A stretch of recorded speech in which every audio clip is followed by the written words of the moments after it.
एकच रेफरन्स दाखवतो काय तुमच्याच पुस्तकातला, कारण की आता तुमचा पक्ष फुटल्यामुळे लोक हे बघा, ज्यावेळेस हे पुलोच्या वेळेच आहे की पुलोचं शिवधनुष्य म्हणून तुमचा चॅप्टर आहे, त्यात लिहिलं की पक्ष फोडला म्हणून माझ्यावर व्यक्तिगत पातळीवर प्रचंड दोषारोप झाले. खंजीर खुपसणं हा वाक्यप्रयोग माझ्यासाठीच तयार झाला असावा इतक्या वेळा वापरला गेला. म्हणजे आता त्यावेळेस तुम्ही मध्ये मध्ये बोलले होते की खंजीर खुपसणं माझ्यासाठीच वापरला गेला. मग हा वाक्यप्रयोग आता तुम्ही यांच्यासाठी, कारण तुमचाच पक्ष त्या लोकांनी फोडला, तुम्ही वापरणार तो वाक्यप्रयोग? तसं काही आहे? मी काही त्या लेवलला जाणार नाही.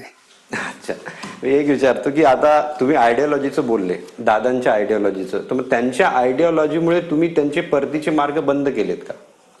दादांचे, अजित दादा भाजप आणि त्याच्या लोकांचं बरोबर ज्यांचं असोसिएशन आमचं त्यांचं जमायचं. त्यांना तेव्हा विचार पसंत असेल, त्यांचा अधिकार आहे, त्यांच्या रस्त्याने जावं.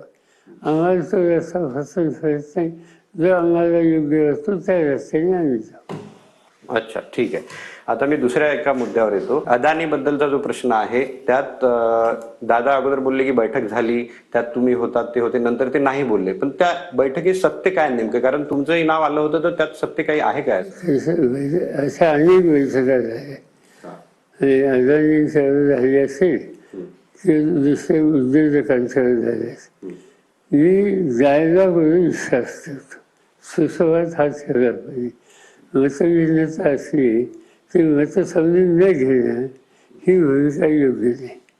आणि दुसरी गोष्ट अशी, वेगवेगळ्या क्षेत्राशी व्यापार जायला बसतो. कोणी साहित्यिक असतील त्यांच्याशी बसतो, कोणी निवृत्त प्रशासक असतील त्यांचा बसतो, कोणी उद्योजक असतील त्यांचा बसतो, शिक्षणाच्या क्षेत्रात ज्यांचं योगदान आहे त्यांचा बसतो.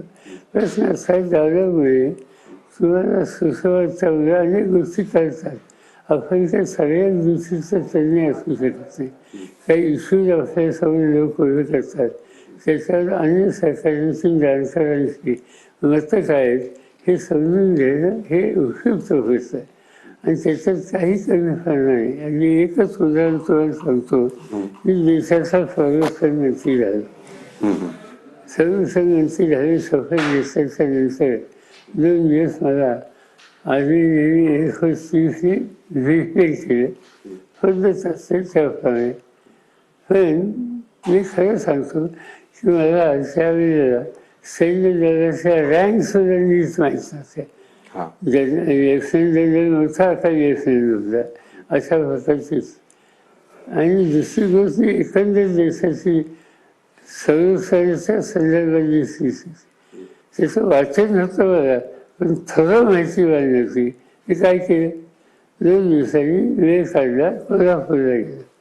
जनरल थोरात हे देशाच्या आर्मीचे नंबर 2 शिखर, नंतर देशाच्या आर्मीचे प्रमुख म्हणूनच त्यांची जागा होती. पण त्या कालच्या गव्हर्नरनी दुसऱ्यांना संधी दिली, ही 2 नंबरला होते. पण त्यांचं कॉन्ट्रिब्युशन प्रचंड होतं, अनुभव प्रचंड होता. ते निवृत्त झाले होते.